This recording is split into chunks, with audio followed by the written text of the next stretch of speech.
So maybe we should talk a little bit about the history of rocketry, because it does have a tie here to southern New Mexico with Robert Goddard. So in the 20s and 30s, this idea of rockets is becoming the idea spreading around the world. And here in the United States doesn't pay much attention to it. Robert Goddard published a paper.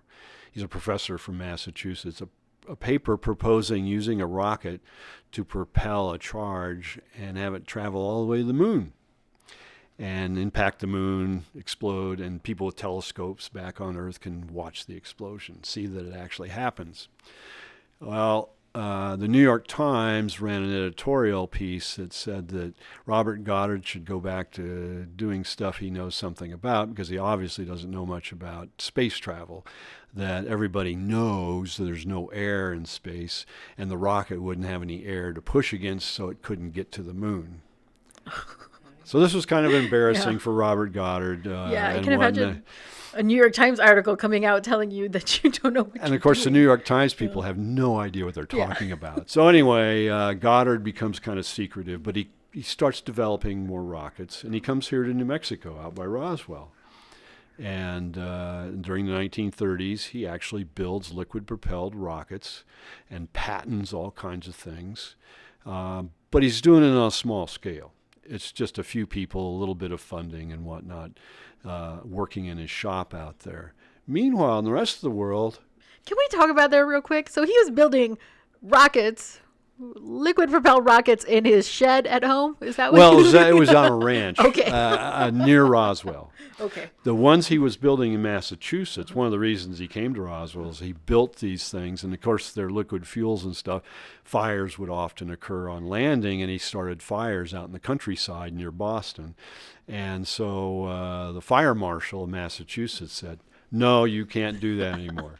And so he got the support from the Guggenheim Foundation and some others, and he came to New Mexico, where those flat plains out there around Roswell, probably not much danger of causing a fire.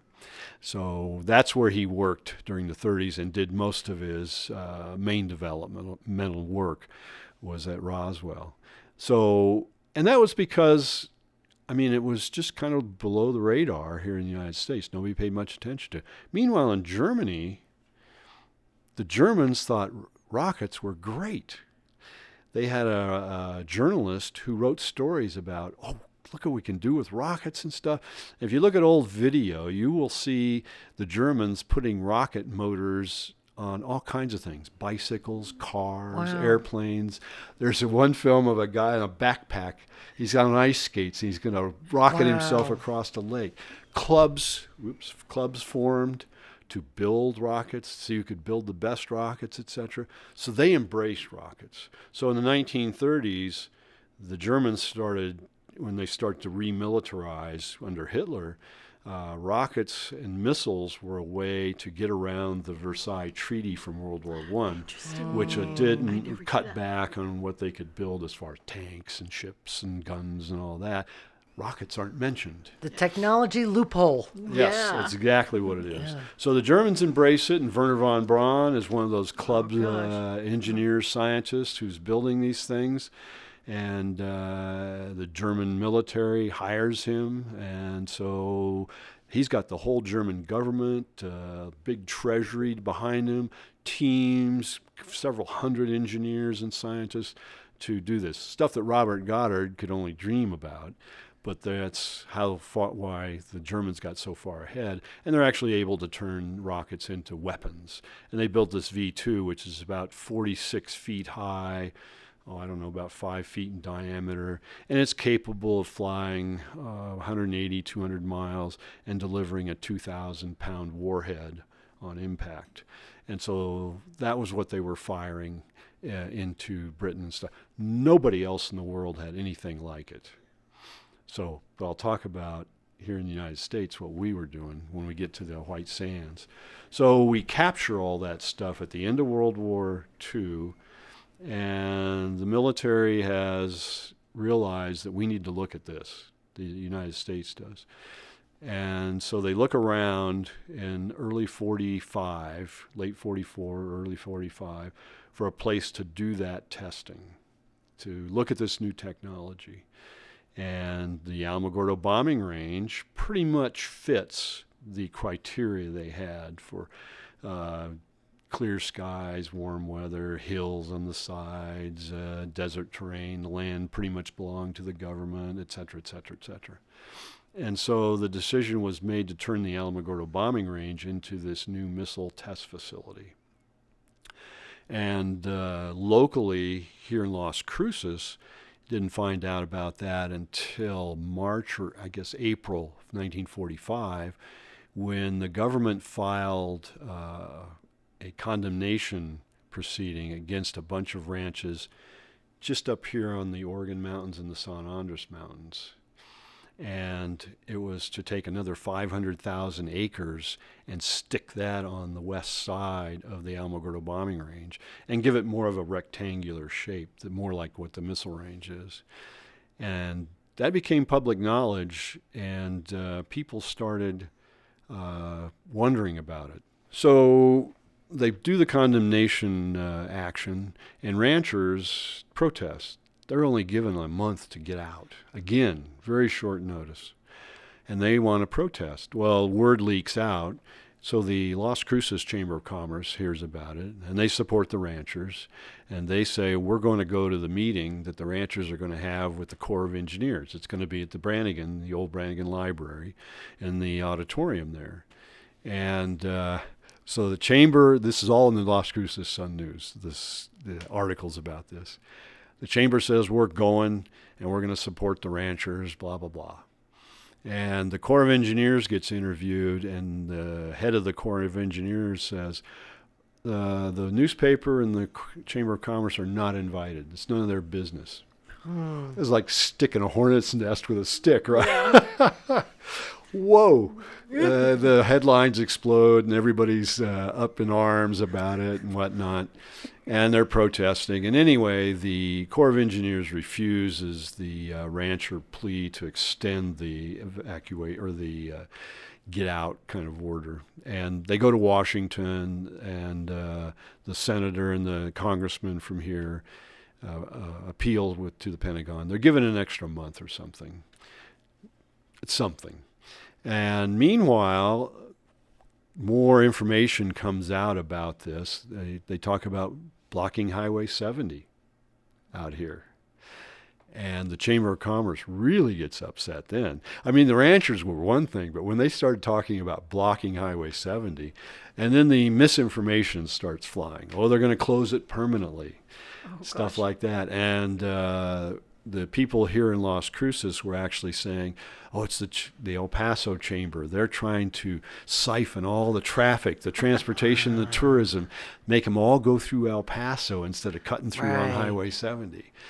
And so the Army goes to great lengths to say, no, they're only going to be temporary closures and that kind of thing when we're actually doing firings. And also the people here in Las Cruces, they really don't know what they're getting, because the Army talks it's an extension onto a bombing range. Right. And so they think, and it's being done by the Ordnance Corps, which is artillery and stuff. And so people think that it's going to be just more bombing and artillery kind of stuff. They have no idea it's going to be rocket stuff, which is a totally different ballgame. Finally, that comes out too, and they start calling them rocket bombs. They're going to fire rocket bombs at this new facility. And so eventually everything gets put in place, and they start talking about how many people are going to be working out at White Sands and how much it's going to cost to build it. And the initial number out of the Corps of Engineers, they say it's going to cost $1.5 million to build the facility. And the Chamber of Commerce changes like that. Yeah. Oh, dollar signs. That's right. This is great news for the economy, right? And there are going to be people living in Las Cruces. They're going to work out there. There are going to be businesses in Las Cruces. So they're going to have contracts out there. In fact, Burn Construction's going to have a bunch of stuff going on out there. So people get kind of excited about it. And contracts start to get let and whatnot. So the official starting date establishment of White Sands, then proving ground, now missile range, is July 9th, 1945. But that is strictly a paperwork date. Nothing was really much happening yet. Surveyors were out there on the site. Colonel Harold Turner, the first commander, was here. He was staying in the Amador Hotel because there was no place for him to live out there. There weren't any buildings yet. And he was out there, and the Corps of Engineers asked him, where do you want the headquarters building? Because they had just a general idea where the camp was going to be. And he looked around, and he put an X on the floor, in the ground, in the sand, said, let's put the headquarters building here, because then the Corps of Engineers uses that as a kind of ground zero and goes out and starts building all the other stuff. They had to survey it, put in roads, start to put in pipelines and all that for water, drill wells for water. All those contracts get let in the early part of July, and that work then extends into August. And by the end of August, the camp, and there are some aerial pictures of it, is pretty much built. In fact, the aerial pictures are taken, I believe, the first week or two of August. Wow. And we know that. Quick. The pictures themselves don't have dates on them, but based on what's on the ground, we know it wasn't later than mid-August, because in mid-August, 240 train cars, rail cars, filled with V2 stuff I've seen pictures of that. were unloaded here in Las Cruces. The cars were on sidings all the way to Berlin, Wow. waiting 10 cars at a time to come into Las Cruces. All that stuff was put onto trucks. Colonel Turner said he hired every truck he could find in the local area, El Paso, Las Cruces, Alamogordo, to haul stuff just continuously over the mountain and start displaying or getting it stored out there. And so it gets stored on the ground around these buildings that the contractors have put up. And all that material's not in those early pictures. So we know it has to be before the middle of August. And eventually there are hutments there. There's a hangar building that's an assembly building. And most of the buildings are CCC buildings, Civilian Conservation Corps buildings from the 1930s that get torn apart, and they come in sections and they're reassembled down at what's now the Missile Range headquarters area. And so Colonel Turner is there. He's there to answer questions. He starts talking about how many people are going to be there. The rumors about the establishment of this place have gone crazy. You know how the news media and people exaggerate. It's like a game of telephone. The next person, the number goes up. So that $1.5 million that the Corps of Engineers talked about, by August, that number's up to $20 million. So they do another interview with the Corps of Engineers and Colonel Turner, and they say, no, it's 1.5. And it's a couple of hundred people maybe. But all that is all preliminary, and eventually those numbers just keep growing and growing and growing. By 1960, the workforce at White Sands is over 11,000 people. I mean, it's a huge operation. But so Colonel Turner invites the public to come out and have witnessed the first flag raising at the camp. It's kind of the official opening, we're ready to do business kind of a thing. And that happens, I think it's September 25th or so. There are pictures of that first flag raising that the Army took, and they're misidentified. People have written July 9th, 1945 on them. And that's because they did that years later and assume that since the range was established on July 9th on the paperwork, that's when the flag raising was. Right. And so we've had to overcome some misinformation and reestablish this September date. So it was well covered in the Sun News. Turner's announcement inviting the people out, and there are photos of it. There's an article afterwards, and his speech that he gives is quoted extensively in the article. The Fort Bliss band comes up and plays and whatnot. So they made a big deal out of it. He also announces roadblocks, how the roadblocks are going to. Initially, the Army said roadblocks on Highway 70 are going to be from 6 a.m. to 10 a.m. Monday, Wednesday, and Friday, or something like that. They've set the dates and times for these things. Very quickly, as soon as they actually start trying to launch a rocket, that all goes out the window. And if you've been around testing, especially for this kind of complex mechanical devices, nobody's ever ready on time. It always starts sliding to the right, downrange. And so they announce eventually that, it's going to be from 7 to 11, weather stuff. And then they start going, well, we'll do it at different times. Well, we'll just announce it beforehand, a week in advance. And they got more practical about it. So the first roadblock on Highway 70 was in October of 1945. And that was not for a V-2 rocket. It was for something called a WAC Corporal, which was built by the Jet Propulsion Laboratory in California. So this rocket technology is being developed in Germany. We see it. Scientists and engineers here see it, and they're interested. We can do that too. I mean, we've got Robert Goddard's information and stuff.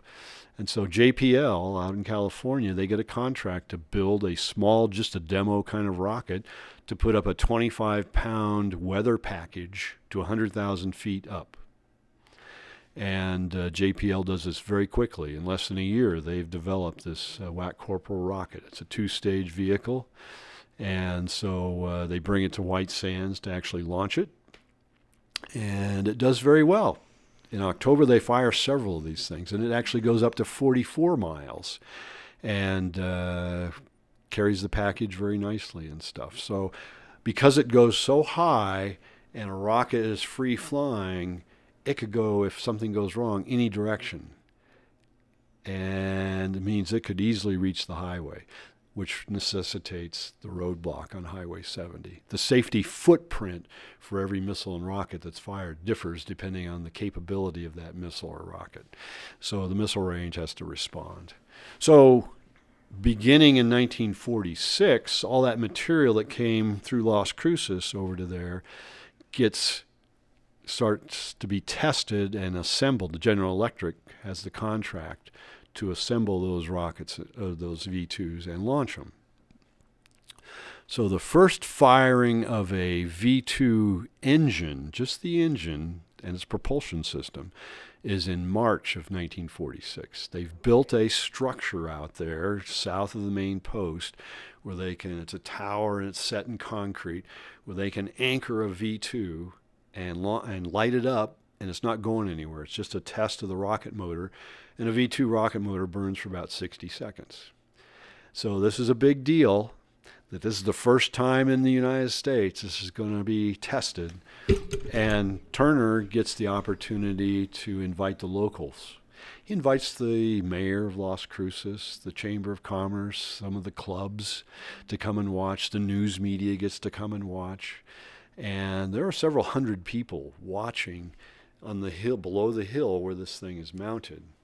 And the concrete throat of this, where the flames are going to go down out of the engine, they knew that running for 60 seconds and those flames at 5,000 degrees, whatever, would literally melt the concrete. Yeah. That long of an exposure. So they lined that concrete with steel plates.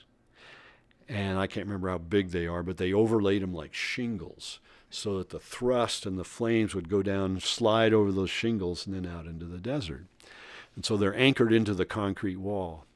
Well, what they didn't count on was that the heat would heat up the plates so much that they were glowing red. Oh, wow. They were super heated. Yeah. Well, they expanded, and that pulled the bolts out of the concrete. And so the thrust threw those out there as frisbees out into the desert. Meanwhile, all these people are watching going, oh, my God. Yeah. Oh, and Lord. So these red hot things, and they fell short of where people were. They were safe. But it did start some fires because it hit in a creosote bush or a mesquite bush and started a fire. So then the next month, in April, they actually had a flight of a V-2 from the launch complex we call LC-33. It's a National Historic Landmark now. That was a very limited, there were only VIPs from the Army and military personnel because they built a blockhouse out at the launch complex. The walls are 10 foot thick. The roof is 20 some feet of solid concrete on top of it. So the interior space is very small. There's not any room for lots of people to be looking. So that V-2 was launched in April and didn't do very well. It only went up 3.5 miles and they terminated it. They cut the fuel and it just fell back to the ground and crashed and exploded. However, you got to give the Army credit. Even with that failure, the next month in May 46, they invited the world to watch through the news media. Wow. They were that confident after. Well, it was in those days, there was the idea that we owed that to the public to demonstrate this stuff, what we'd done. People wanted to know. Let's demonstrate it. Yeah. And so this was May 10th, I think. On the 9th, they had a press conference. Army experts and scientists there to answer questions. And then they actually did the launch. And the vehicles painted yellow and black. You may have seen some nice color photos of that. And everybody's watching, and it did exactly what it was supposed to do. The news media was there to film it and all that. It landed up in the middle of the missile range, and it carried some instruments. So that started the sounding rocket program at White Sands Missile Range. So that's the longest running program at White Sands. NASA still brings payloads, instruments, cameras, experiments to White Sands, and they launch these rockets that can put a payload up to 150 to 200 miles above the atmosphere. So they got cameras that are looking at the sun in the midday, looking at the stars at night, getting them above the atmosphere, which screws up the optics, and doing all kinds of things. And they'll run several of those each year. So the V-2s were dedicated to that. There was a committee that took proposals from scientists and schools and other organizations on things to put in a V-2 and send it up. So the first basically pictures from space that we have are from V-2s at White Sands. Very cool. You can see the western horizon. You can see the Baja, California out there in those photos. Wow. Love. Thanks, Jacob. Yes, that's it. So, and there were biological experiments. Everybody knew that when you got above the atmosphere, the radiation levels were going to be very high. So tomato seeds were sent up, exposed to that radiation, brought back and planted. Just all kinds of different things to measure the gas concentrations at various levels. What are those gases? What are the temperatures? What are the radiation levels? And so V-2s were used for all that.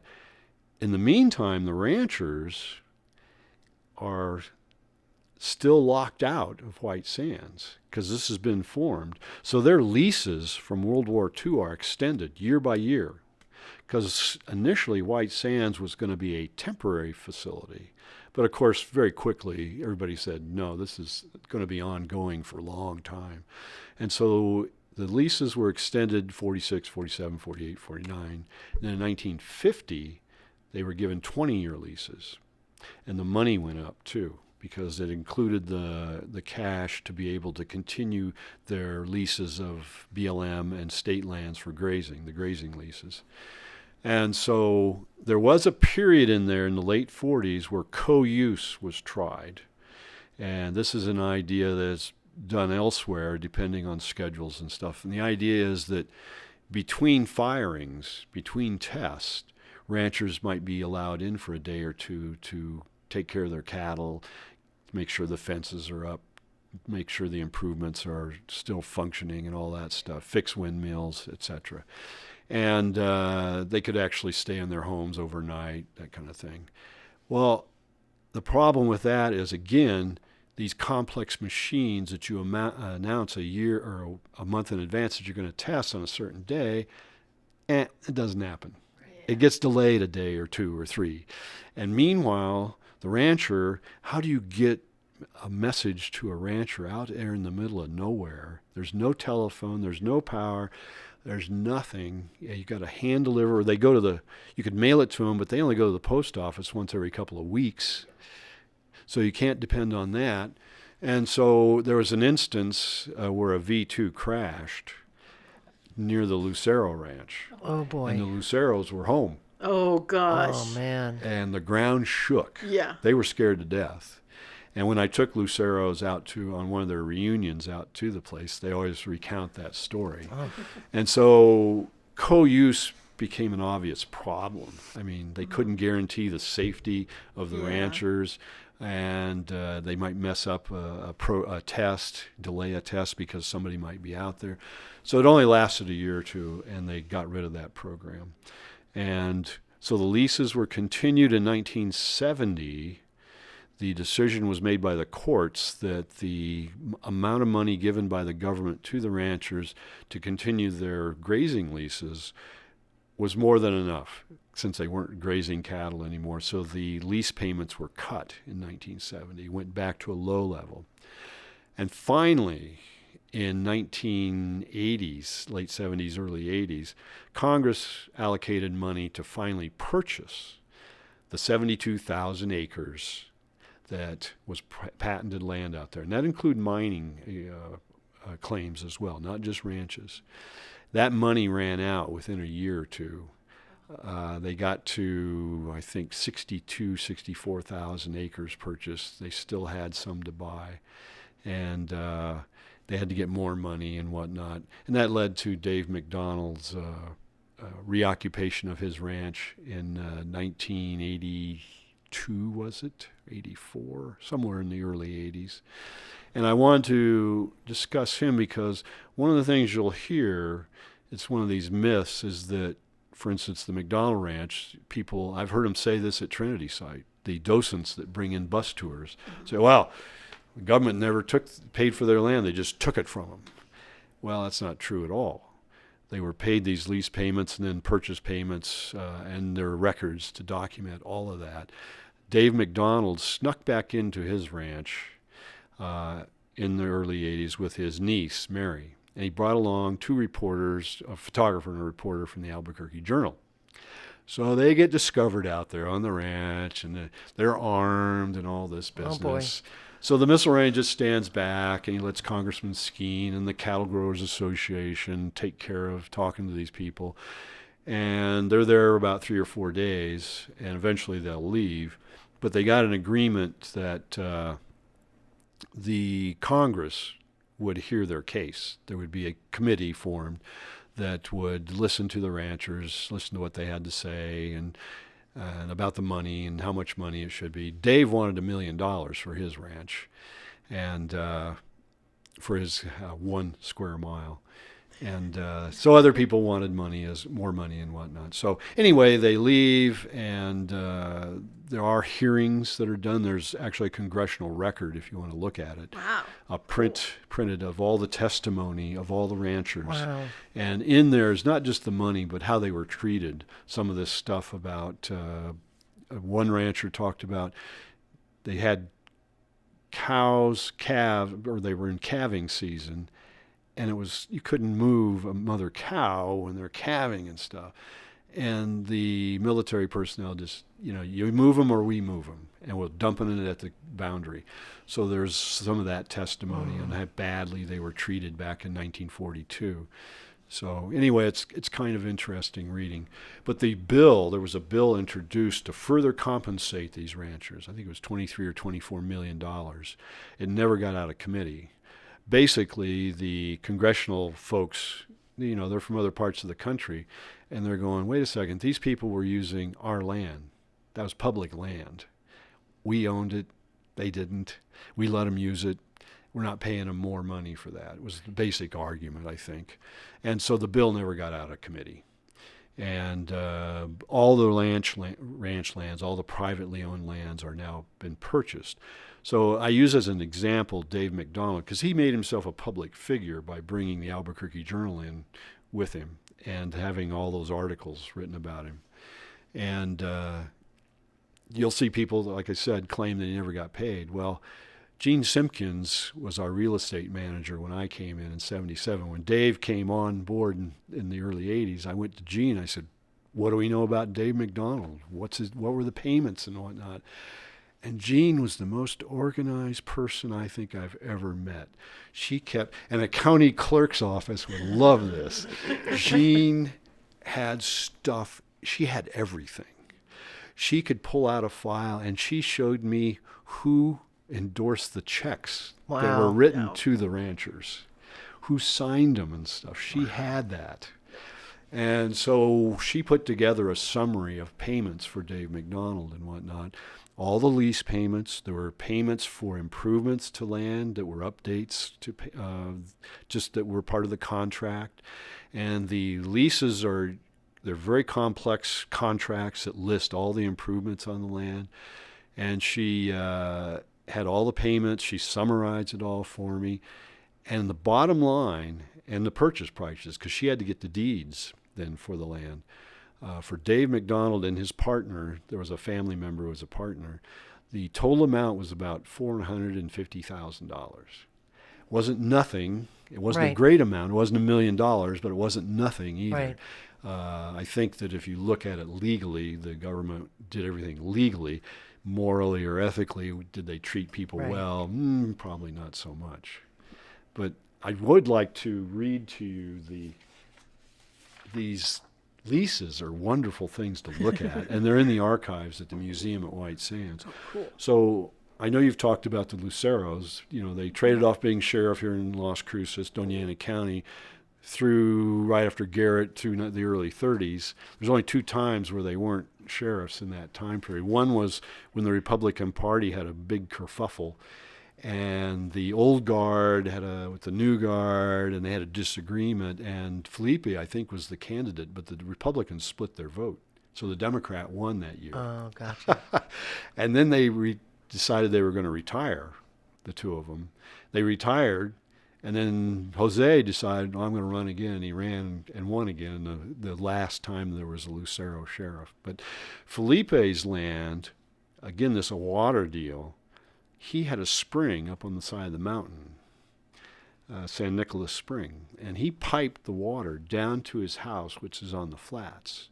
He used that water to create an orchard. And so what was in that orchard is listed in the lease agreement in great detail. Let me put my glasses on and read it to you. The following trees: 8 apples, 6 peach, 4 pecan, 3 plum, 2 fig, 1 cherry, 1 apricot, and 1 quince. Also, there were 36 grapevines, 11 cottonwood trees, and 8 Chinese elms to provide shade. Wow. Of course, that pipeline got cut by the missile range when they put the road through, and there's been no water in decades and decades, and all those plants are long gone. But so anyway, that's my story about ranches to rockets. Thank you so much for sharing. What a wealth of information that was. This topic is so interesting to me because when it ties into several of our podcasts that we've done this year. Right. So when my grandfather came back from World War II, he was in Europe. He started working for White Sands, basically in facilities. Okay. Painting, carpentry, all that kind of stuff. Right. And they would bus the employees who lived in Las Cruces out to White Sands. And him and my grandmother had a home in the Bellama. Right. Yep. Yeah, right across from Lynn Middle School. That's Off of wild. Solar Way, yeah. And so another tie to one of our recent podcasts. Yeah. Uh-huh. I rode those buses when they still yeah? existed. They still existed. Wow. I lived on the north side in the Elks Club area, and they had a bus coming out of Doña Ana. And from the Elks Club, it was easy to drive over there at the post office and park. Yeah. And my wife and I, she worked out there as well, and we rode the bus. It was great because you could just snooze on the way in, not have to drive and fight traffic and come home the same way. Yep. Eventually, they got rid of that, though. They did. And so my dad worked at NASA for 27 years. Wow. But our house was out there, like at the very end of Brahman. We're 1 road away from technically being in Oregon. Wow. And so it's just interesting, especially because he would go to like health staff a lot, and of course, it was part of testing and things like that. And so just it's very fun to talk about. And I think, Jacob, did you learn anything about this kind of stuff in school? Because I didn't. Honestly, no. That's why I was searching it up during Yeah. while you were talking. Yeah, and- like this was not in like New It Mexico wasn't- history or no, anything I like don't think that. I've ever Yeah. recalled or and I was thinking that to myself, this would make a good lesson. Why have I not Yeah. heard of that? I can't make this up. When I was standing right here, I was thinking of. I mean, it's intricate to the area, and it affected so many people. I don't know why they don't teach it. I mean, Yeah. It's not in the New Mexico history curriculum. right. Yeah. And it's interesting that those bad feelings that some people have towards the government and the missile range, that still carries on today, because those descendants, some of the family members think that their parents or grandparents didn't get paid. And they're claiming that. They have no idea what their grandparents might have done with the checks and the money, because it may not have been a whole lot of money. Some of them got paid just a few $100, where some made thousands, tens of thousands of dollars. So again, it depended on the size of your operation. So, Well, I happened to be at White Sands yesterday, the National Monument. I brought my son for the first time seeing it, and we had a beautiful day out there. Went early to avoid the heat, but I was reading some of the things about the rockets, and they have a sign, "Ranches to Rockets," I think it says.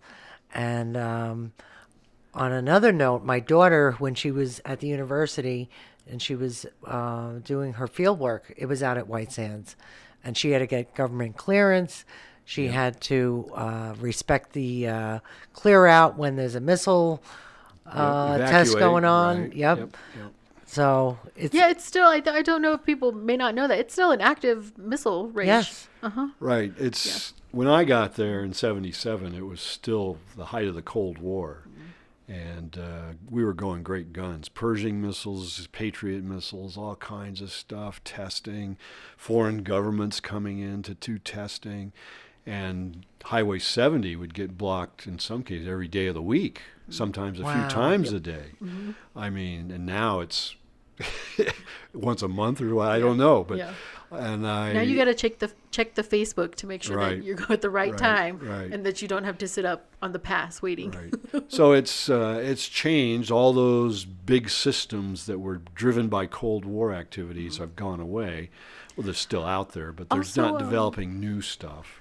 Well, I know.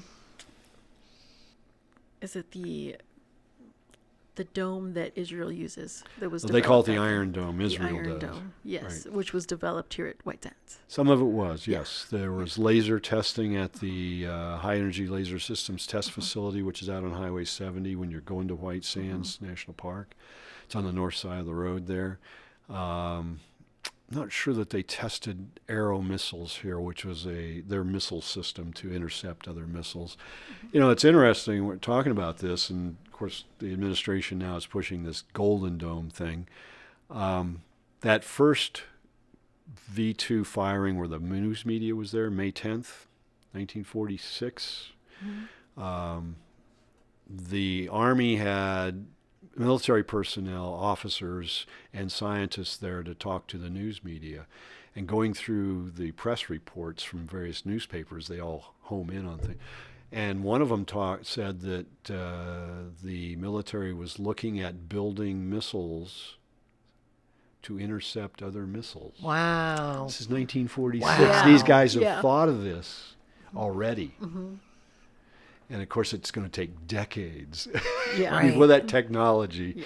gets to the point where it actually works. That's amazing. That is So- pretty cool. When I was out there in the 80s, of course, Ronald Reagan started the Star Wars initiative. And but I think most people that were knowledgeable realized it was a bluff, most of it. I mean, there was technology being pursued that was missile-based, that was working, but the laser stuff was a total pipe dream. You know, there's no Okay. way that was going to ever work. But it did force the Soviets to the negotiating table and did get us some great missile deals, eliminated whole categories of missiles in Europe, and we got rid of ours as well, the Pershing missiles. So, you know, I think it was a ploy then. Today, I don't know what's going on. Right. Time will I don't know tell. what they're testing out there. Right. I'm retired. They don't tell me anything. Well, this has been a lot of fun. We'll have to have you back again so we could talk more about all the Anytime. fun things. Yeah.